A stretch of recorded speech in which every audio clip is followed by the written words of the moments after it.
G'day there folks, Connie here again from Marquee Industries. Hope you're all having a fantastic day. As always, we're reading some more stories from Reddit, so sit back, relax, and enjoy. Alrighty guys, this one was posted on the marriage subreddit. It's written by user JartOoz, and it's titled, I think my husband is having an affair with his stepsister. Just what the title says. I believe my, 24 female, husband, 24, and his stepsister, 23, are having an affair. My head is spinning and I don't know what to do. My husband's parents got divorced when he was 15 and his dad remarried when he was 17. His stepmom has one daughter, let's call her Jess, who was 16 at the time of the marriage. They all lived together for about a year and a half before he left for college, which is where him and I met, freshman year. Our sophomore year, Jess began going to the same school as us. He introduced her to our friend group and she quickly became part of it. They always seemed more like friends than siblings because obviously their parents didn't marry till they were older, but they'd sometimes refer to each other as bro and sis. Back then, I sometimes got the vibe that she was flirting with him, but he never returned it, and I just brushed it off as her personality and that I was being crazy because no way that would happen. Fast forward to now. We all still live at our hometown and see each other pretty often. Jess is single and hasn't had a boyfriend in several years. Her and my husband are still very close. When we are all hanging out together, including their parents, if we're sitting on the couch, she will sit right up against him, sometimes even put her head on his shoulder if he's showing her videos on his phone. I have always found it odd, but again have brushed it off. Of course, they aren't actually related, but it would still be too taboo and weird, so I've never fully let myself have the suspicions. However, over the last 6 months, things have been getting weirder. Both my husband and I's birthdays are in April and only a week apart, so over the last couple of years we've kind of just combined them and celebrated both at the same time. We had friends and family over, and normally we also receive joint gifts, but this year Jess got my husband something specific to him, fairly expensive gaming headphones and a watch, but nothing for me, and she also got him a card and wrote a decent amount in it. I didn't get to read it when we were opening things, and then later on I couldn't find it. When I asked my husband where it was, he brushed it off saying, oh, he must have accidentally thrown it out with its envelope. But the envelope was still with everything else on the counter. They've been texting a lot more, and she's also been talking to me less. Remember, her and I have been friends for the last 5 years. Sometimes I'll see text from her pop up on his phone screen, and there will be heart and love heart eye emojis. This will be while he's holding it, and he'll unlock it pretty fast, so I've never really been able to see what they say. If I ask her to meet up or hang out with just me, she's always busy, but if it's her coming over to our home to see the both of us, she never says no. He also has been going to see her more often, which is kind of a complicated detail because she still lives at home with her mum and his dad, so he just tells me he's going to hang out with his dad for a bit, but I have a feeling it's for her. Him and I have also been less intimate lately. Neither of us have ever had super high sex drives, but we've always averaged at least twice a week, and now it's about 2 to 3 times a month. What's pushed me over the edge is when we all got together this past July 4th, we were at my father-in-law's house for a big cookout and pool party. While in the pool, she kept hanging on him from behind. Picture him giving her a piggyback ride in the water, splashing him, being overly playful, etc. I kept thinking in my head I was crazy because maybe after all these years they really do have a sibling-like dynamic and she's just messing around. But I also caught her staring at me when my husband and I were being close, and she looked angry. Now, cut to the worst of it all. We all were done in the pool and went inside to change. I was with my husband in his room, and right in the middle of us changing, she came in without knocking randomly, asking if she could borrow my hairbrush. My husband didn't have any clothes on. I was horrified and said something like, "Oh my god, you need to knock first." She seemed unfazed and lazily covered her eyes, saying, "Oh, whatever, he's basically like my brother." My husband seemed kind of embarrassed, but also not as much as you'd expect. She left like it was nothing. Since then, she's barely spoken to me at all, and I'm absolutely spiraling at the thought of this. Am I being crazy? I haven't said anything to him yet about this because I'm so scared to be wrong, and then I'm just accusing him of sleeping with his stepsister. I need others to tell me if they agree with what I've been seeing or not. Wow, 1 or 2 of these things might be a coincidence, but yeah, I'm with OP on this. I feel like it's adding up and it's looking very suspicious. Let's go to the comments. Have they always been more touchy-feely with each other, like sitting close on the couch, playing in the pool, etc.? Or has this all started recently too? If they are up to something, she isn't trying at all to hide it, which is crazy to me, unless they both think it's so outlandish that no one would really expect it. I honestly think you could be right, but maybe only partially. It sounds to me like she has a thing for him and is becoming more brazen about it, possibly leading herself up to making a move on him. But I don't think everything you've said also leads to him cheating on you. All these years, has he ever been weird towards her in return? Maybe he's just oblivious to how strange she's acting because he doesn't think that way towards her at all. But no, you aren't crazy. Her, or both of them, aren't acting right. She replies, "They've always been kind of playful with each other, which is why I said even back in college I sometimes got the feeling she was flirting with him, but the physical closeness was never really a thing, not frequently anyway, until about 6 months ago. I've thought this too, that maybe it's one-sided on her end, but him going over the house more often and us not having sex as much has me really worried that it's a mutual thing." Yeah, that's definitely strange that he's going to his dad's more often. Have you ever verified that when he goes, the parents are even actually home? Maybe next time he says he's heading over there, you could A, ask to come too, B, follow him there, or C, wait about an hour and then call or text your father-in-law saying you want to talk to your husband, but your text to him won't deliver, or something like that, and see if he confirms they're together. Opie replies, "Thank you so much for this suggestion. He actually told me the other day he plans to go there this Saturday. I may do a combination of your B and C suggestions and follow him there to even see if his dad's car is in the driveway or if anything weird is going on. If the car is missing, I'll call my father-in-law and ask to talk to my husband." Truthfully, I don't know any brother or sister duo that acts like that. I know siblings can be close, but not that close. Maybe try to investigate more before springing any accusations on your husband. Seems a little odd to me though, yikes.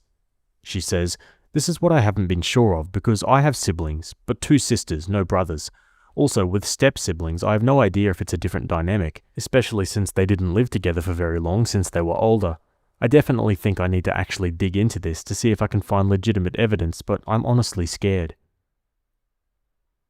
If I were in your shoes, I'd ask to look through his text messages, together with him sitting right next to you, if he'd prefer. Don't explain why. You could offer for him to look through your text at the same time if he'd like to. He shouldn't have anything to hide, and he should hand it right over to you. He will have questions, and I'd suggest you answer them all honestly, but only after you see his texts. But his reaction to the suggestion will tell you a lot. If he's angry or tries to say that you're crazy, something is up. If he disappears somewhere with his phone, he's deleting things before he shows you. Opie replies, "I'm worried to do it this way because if their texts are totally innocent and I find nothing, I'll have to tell him why I wanted to see it and I'll seem nuts. He's got an iPhone and a MacBook where his texts are synced up, so I might try and get a hold of his MacBook and read them on my own first. He uses his laptop for work mostly though, and has a password on it, so I'll have to come up with some excuse about needing to borrow it." You were with your husband in his room? You don't share a bedroom? Maybe that's why she thought it was fine to walk in. She figured you wouldn't be there. She says, "We were in his room at his dad's house during the party. I just call it that out of habit. At our own house, we share a room, of course." So let me get this straight. You were at your in-laws' house where she lives, yet she went into his room without knocking, knowing you were both changing, asking to borrow your hairbrush, instead of, going into her own bedroom and using her own hairbrush? She says, "Yes, obviously my worry from this is she used it as an excuse to barge in." Well, I'm sorry you even have to think about that. Did you ask him why she didn't get you a birthday present? Also why you didn't call him out on the envelope thing? I would get to the bottom of this quickly. She replies, "I mentioned the gifts and said, wow, she really spoiled you. Must be nice." And he just kind of laughed and said, "Yeah, wow, I was surprised." I didn't say anything about the envelope, but I wish I did. This was at the start of some of the more obvious signs and I was feeling so confused and nervous that I didn't want to push it.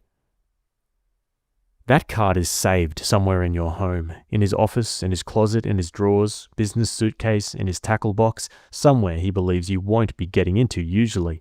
I'd search everywhere while he's out under the guise of spring cleaning. Update me. She says, "I've looked everywhere for the card. Believe me, I've tried to find it. If it's hidden somewhere, it's not in our house."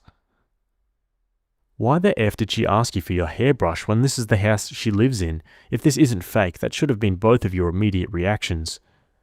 she replies. Her full statement was, "Hey, can I borrow your hairbrush? I can't find mine. Unfortunately, this is real."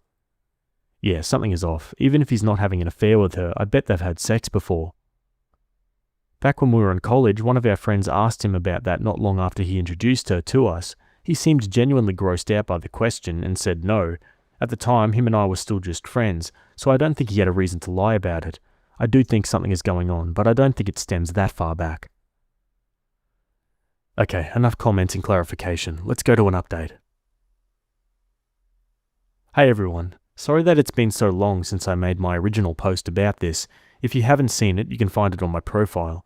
To say that our family has totally imploded since I last posted would be an understatement. So much has happened that I never expected or was prepared for, so I apologize that I kinda ghosted all of you, but this has been really hard. Just an FYI, I'll be mentioning text messages a fair amount and it'll be paraphrasing. Leaving off from my last update, I did go to his dad's house that weekend that my husband told me he was going to see him. When I got there, only my husband's car was in the driveway. I wasn't sure what to do, if I should try calling his dad, calling my husband, or what. I decided to just go in because I didn't want to play games. I walk in and hear him and Jess's voices coming from the kitchen, and it sounded like they were yelling. Even now, I couldn't tell you what they were saying. I was so full of adrenaline as I approached them, it was like I was watching them on mute or something, and not actually hearing what was happening. He spotted me and looked like a deer in the headlights, and all I could muster up was to say, "What's going on?" I stared at them for a couple seconds, and then my fight or flight kicked in. I'm very non-confrontational, so my instinct was to turn around and run. He chased after me and pulled me into a guest room to talk. Again, I asked what was going on, that he's been acting so weird, and so has Jess, and point blank asked if he was cheating on me. He seemed shocked at the question, but then out of nowhere, started bawling his eyes out. I've never seen my husband cry before. He said that no, he's not cheating, but has something to tell me, but couldn't do it there, and needed to leave and for us to go back to our house. At first I protested and said no, I needed to know right then and there, but he was still having a breakdown, begging me, so I agreed.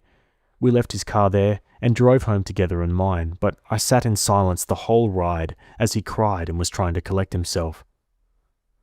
When we got home, we sat in the living room and I once again asked him what the hell was happening, and my patience had run thin. Then out came his word vomit.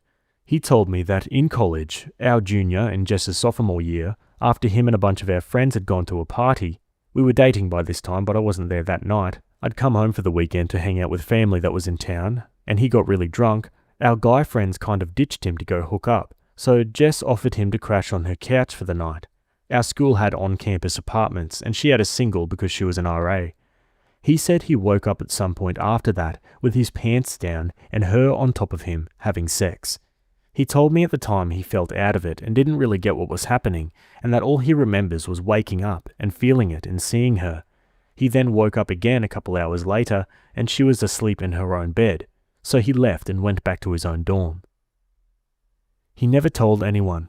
It took him a long time to even fully understand what had happened, and he felt like he couldn't tell anyone because 1. He felt ashamed and embarrassed, 2. He didn't think anyone would believe him, 3. He didn't want to be known as the guy that slept with his stepsister, 4. He was afraid of losing me, and 5. He was worried about his dad and if he found out that it could affect or ruin his new marriage, and that his dad is so happy with his stepmom. He told me he basically just acted like nothing happened, even around Jess when we all hung out together. He said him and her never spoke about it or said anything until a couple of years later, when him and I got engaged after graduation. She sent him a text, essentially saying she loved him and thought about that night all the time, and that why did their parents have to meet and get married? They could be together otherwise, etc. Essentially, she's obsessed with him.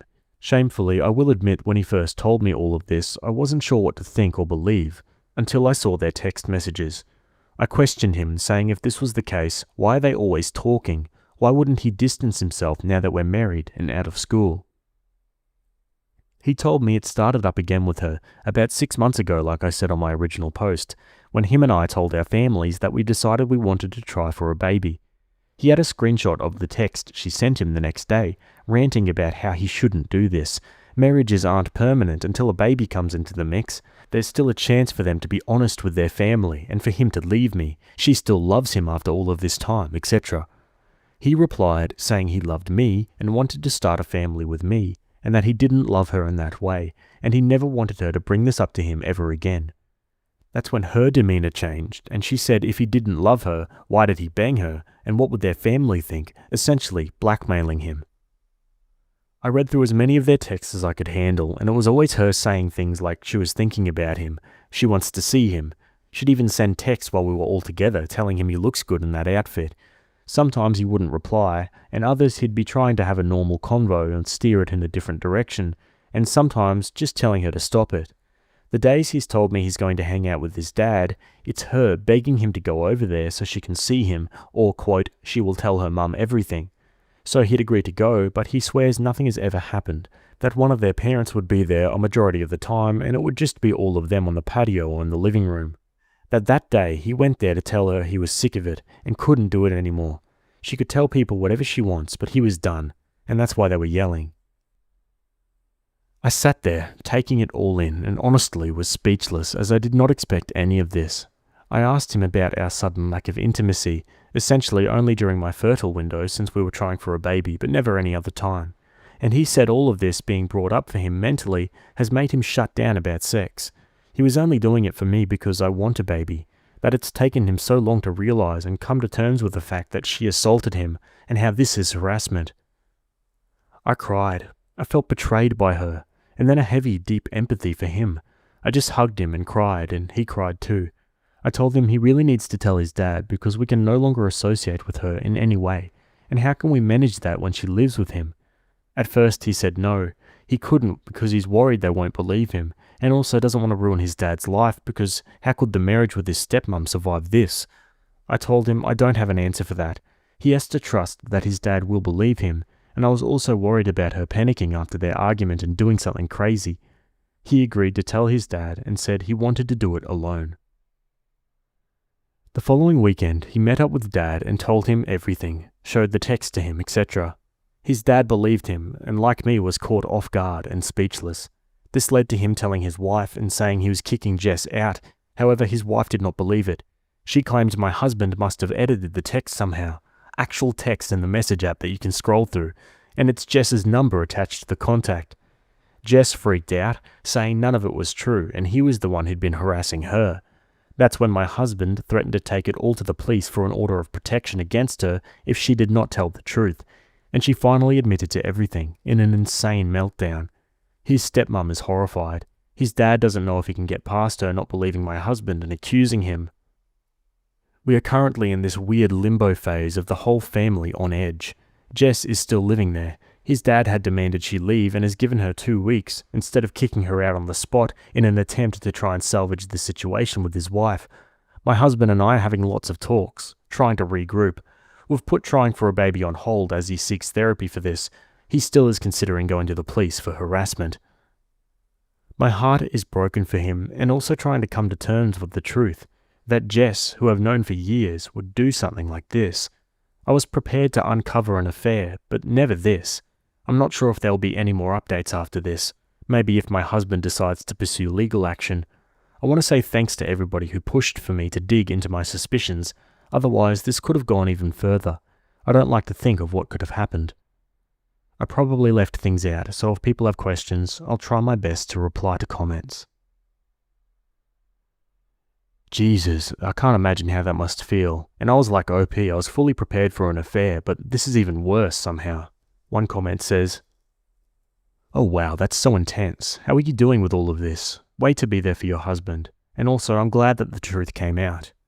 She replies, "I'm really hurt and overwhelmed. Her and I were close friends for so long, so I'm really battling how she betrayed him, but me too. And I also feel guilty for having this back thought of feeling lied to by him when I know this wasn't his fault. He was assaulted and essentially stalked by her, so I in no way blame him, just trying to shake the feeling and hoping it fades." "Hello, you should push your husband to go the legal route. This is messed up."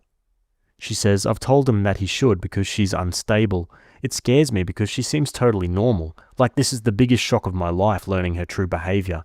And someone like that is totally unpredictable. He knows he needs to, but is trying to mentally prepare, and I'm trying to not push him too hard because this has been a lot. Looking back, I do realize and see the signs of him being uncomfortable.